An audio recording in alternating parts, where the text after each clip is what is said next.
Welcome to Walking with Wayne, presented by Revolution Mortgage.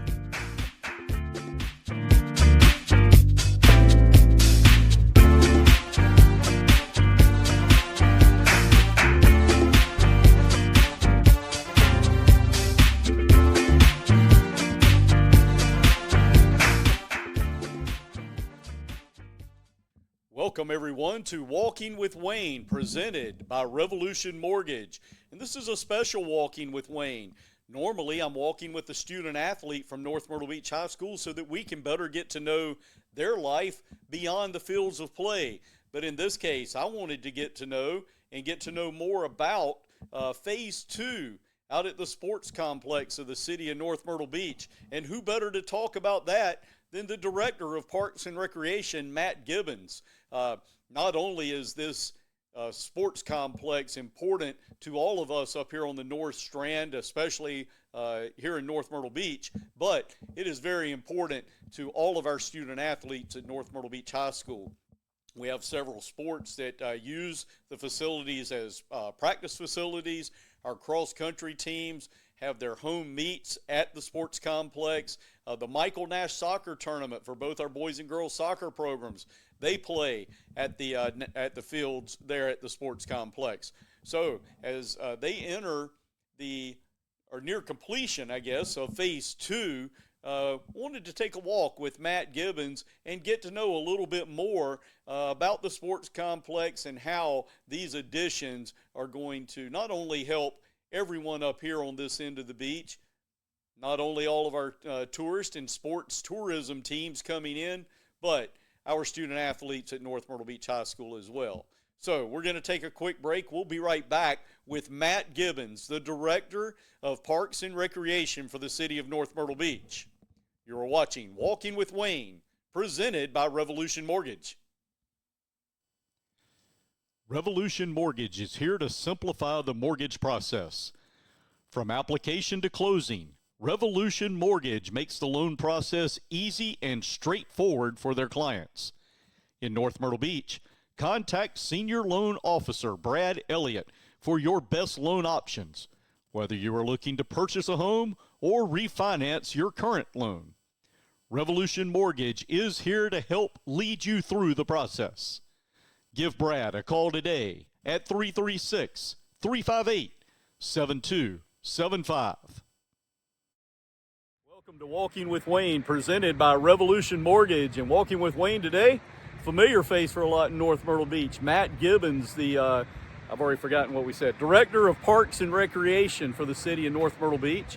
And Matt, we're standing out in Phase 2 of the sports complex, the baseball, softball area of Phase 2. And man, what a beautiful facility, not only from Phase 1, but with what's being added. It really is. You know, we've been able to add 96 more acres to our park and sports complex. And so it's a massive park now, and we're excited to finish it up. We've been talking about it and working on it for a long time, so it's great to finally see it in the final phases. We can finish it up and start playing on it here pretty soon. Well, the first time I've seen it when riding by 31. I've seen it from the Phase 1 part when we're over there at soccer. But folks, we'll take just a quick look around here. This is some of the, I guess, meeting and family hanging out area, and then we're in the baseball softball field complex area. And Matt says that the schedule is that all of this is going to be completed by the end of October. We'll go with that. Hopefully. Hopefully. But the good thing is, I mean, like most of the infrastructure stuff's part's done. You're talking about now there's a lot of side going in, and but let's talk a little bit about outside of North Myrtle Beach first, the sports tourism part, and what these additional fields are going to mean for the city is on that side of it. Yeah, you know, we found out pretty early on when we opened the first complex that, you know, North Myrtle Beach is a destination and everybody wants to come here and play sports and play travel ball, and we figured that and knew it would be successful, but I don't think anyone really understood the impact that Phase 1 would have. So it wasn't very long after we opened that we realized we're going to need more fields. And the good part is we were grown as a community, which you know as well as anybody, and our kids needed more fields. So it all kind of worked together that we were able to kind of get the ball rolling on on this phase. Not too long after we opened the first phase, got slowed down by COVID like everybody did, but now we're here. So, a lot of the events that we have, they've kind of maxed out on fields in North Myrtle Beach. They're having to go to other areas, either across the border or down south. And these fields now that we're open are going to give them an opportunity to stay here in North Myrtle Beach and keep all their games here on our end. Well, that's so the sports tourism part, and this is a part going back even into the early mid '90s. We used to talk about it over at Coastal. In fact, Jess Danley, the associate AD, and I there, we tried to get some people that had more money than us to get behind us, because we were sitting there looking at. We drove to Cherry Park every year and sitting there looking at what Rock Hill had done there, and what I've seen here just with phase 1, and I can only imagine, with what we've got with phase 2. But and it's not, I'm sure it's not just the fields being first class and everything else, but it's the way you treat people, the way, and North Myrtle Beach has always gotten the A+ on that end. Yeah, I mean, we take a lot of pride in it, and we think our whole community treats, tourists and visitors well. So, we take a lot of pride for people to have a great experience when they come here. Like you said, it's not just about these awesome fields. They need to have a good experience. And so, we work very hard on that. And again, we have a great community that supports sports tourism and supports these people coming. And there's plenty for teams to do, and that helps. So it's a great, everybody working together to make it work. And I think that fact's even bigger now as you drive into the sports complex. There's a McDonald's being built right there, and there's going to be more commercial things coming, and that's just going to help things here, and it helps the whole area, to I guess engage the teams and keep them more right here in this area for the whole time. That's it. When they come for a weekend, they don't have a lot of time to, drive all over the Grand Strand looking for things to do. If they're not playing ball or on the field, they're back at their hotel and they're looking for something quick to do. So the more they can do up on this end, the better it is for everybody. And that's kind of what our goal is. And again, we have a great community and city that has a lot for them to do. So it's a great teamwork with everybody. Well, obviously it's not all about dollars, but when it comes down to the dollars and cents of it, it's all about dollars. I mean, pretty much everything is, right? Which everybody knows. You take a look over here, and there's one of the fields that is hard guys working hard, getting sod in. Got a little bit more than half of that done, and working on the infield at the same time. Take a look back over here. We've got restrooms, concession stands, got a park over there for the ones that aren't playing, so the moms can chase their kids on two fronts, and moms and dads. And so have you started? Well, I know you have, or at least I'm guessing you have. How are bookings going with these fields for next year? I mean, they're booked solid, and like we were talking before, a lot of the events we have now, they've outgrown phase 1, so we really didn't have to go out and recruit a lot. These tournament directors are ready for these new fields to open up just so they can bring those teams back to this end. So we do about 56 events a year, and we're not really out recruiting anymore. I mean, we're pretty much full before we open. Well, and that's obviously the good thing, and word of mouth obviously help fill in those those blanks pretty quick.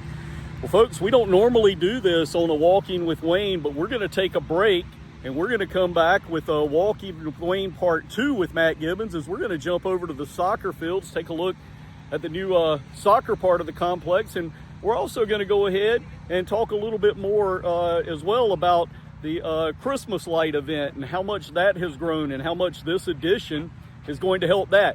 Don't go anywhere. Part 2 of Walking with Wayne with Matt Gibbons is on the way. Revolution Mortgage is here to simplify the mortgage process. From application to closing, Revolution Mortgage makes the loan process easy and straightforward for their clients. In North Myrtle Beach, contact Senior Loan Officer Brad Elliott for your best loan options, whether you are looking to purchase a home or refinance your current loan. Revolution Mortgage is here to help lead you through the process. Give Brad a call today at 336-358-7275. And we're back for part 2, and now this has become Walking with Wayne in the rain. presented by Revolution Mortgage. Got a few drips coming down on us, but We'll hey, survive. it's not going to stop us. You know, as long as there's no lightning, right? We're good. right. Rain, we can survive. Correct. So, but we are now in the soccer area and with Matt Gibbons, and I'm going to kind of, you know what? I can't flip the camera around. My flip thing went away. So we're not going to do that. We'll just, I'll turn it around and we'll talk. But as we move through this section, instead of seeing Matt and I all of the time, we'll flip it back around, but we're also going to turn it around and let you see what we are looking at as we walk. And as Matt was telling me, this is kind of taking what you come into now is the soccer part of the complex in phase 1 and flipping it over. So when you walk in, you've got the playground area, concessions, restrooms.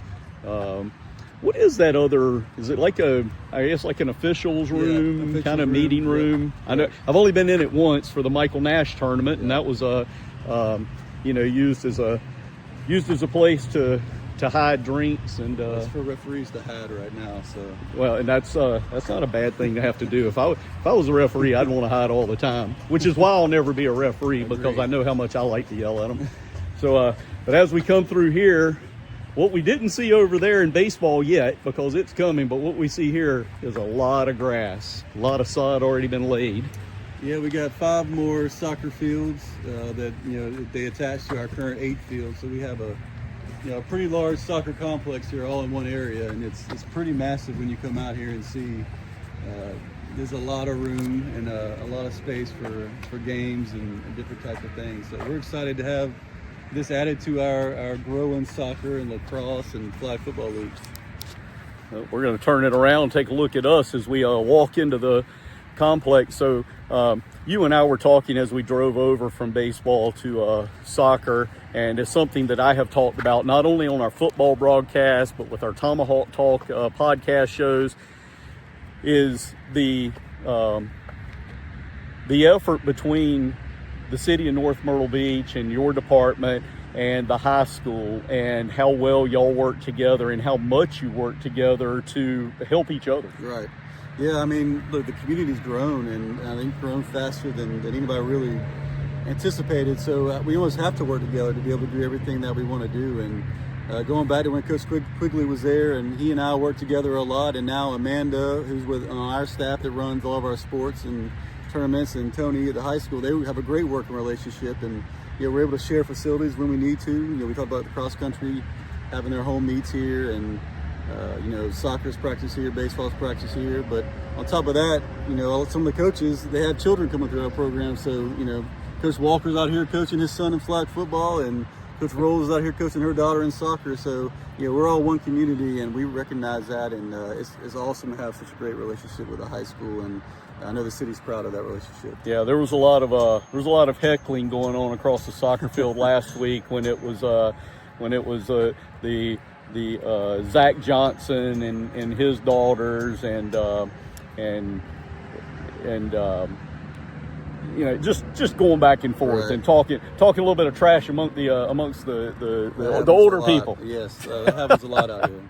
But more, I guess, as we talk about that, because not only is it all about this complex, but and you were just telling me something on the way over here that I didn't know. Like, I knew a lot with the sports camps part of it, which I want you to let everybody know about that as well. But also, like the volleyball girls, they're in the middle of their season, ranked number 1 in the state, pretty busy. But just last night, you said they were calling lines. Yeah, they come out and support the program, and you can imagine to a 9 or 10-year-old girl that's playing volleyball, when you get the high school athletes to come out and support them, it means a lot to them. And look at the success volleyball has had. That's filtered down to our leagues now. It's one of our fastest growing programs. That we need more room for them. So that's awesome to see. You mentioned the summer sports camps. We had, I think, 750 kids participate in our summer sports camps. I think BA had over 100 kids in his baseball camp, and I know cheerleading had 96 girls in her camp. So, that's huge to give our kids a chance to go work with the high school coaches and the high school athletes, and it means so much to them. Makes them want to be Chiefs, and hopefully they continue to grow up wanting to be a Chief. And when it's their time, they'll give back to the kids coming up behind them. So it's a 100%. great relationship and a lot of energy between us and the high school. Well, let's fast forward. I'm guessing we're about 6 weeks out, maybe 7. You probably know exactly to the day. It's something like that. We're getting close into the 6 or 7 weeks for the opening of the Christmas lights. Yep, and the great Christmas light show. And you will actually come in and drive into the new section, which will, as you were saying, it's going to help alleviate some of the traffic issues. And but you've actually added about a mile of lights in. We have, yeah. Thankfully, with this addition, we're able to extend the light show, like you said, add more lights, new lights, and give us a little more breathing room out on Robert Edge Parkway, and then hopefully down back up to 31 and even on Champions Boulevard. So we got a lot more room to work with now than we did before, and a lot of more lights to put out. So it's going to be a great show. We change it every year. We work on it year-round now. This is such a big deal for us. We have staff members that work on it every single day. So they start putting up lights in late June and July, and it's pretty much full speed up until the week of Thanksgiving. Well, it's like one of the other things you and I said it as a joke, but it is true. Every year everybody goes up into their attic or garage, grabs those Christmas lights from the year before, untangles all the cords, finds the lights that don't work. I mean, so it's a job just to do one house. These guys are doing, I guess I don't know what, it's got to be over now. It's got to be over 2 miles or so, or a mile. Yeah, we're right at 2 miles of lights now. So right at 2 miles of lights as you drive through, and so guys gotta stay busy, and they're not just dealing with a cord with lights hanging them on the roof. It's pretty intense. We have an amazing staff, and they've learned a lot. We've learned a lot. It's our 10th year, believe it or not, of the light show, which is hard to believe. Yes, it is.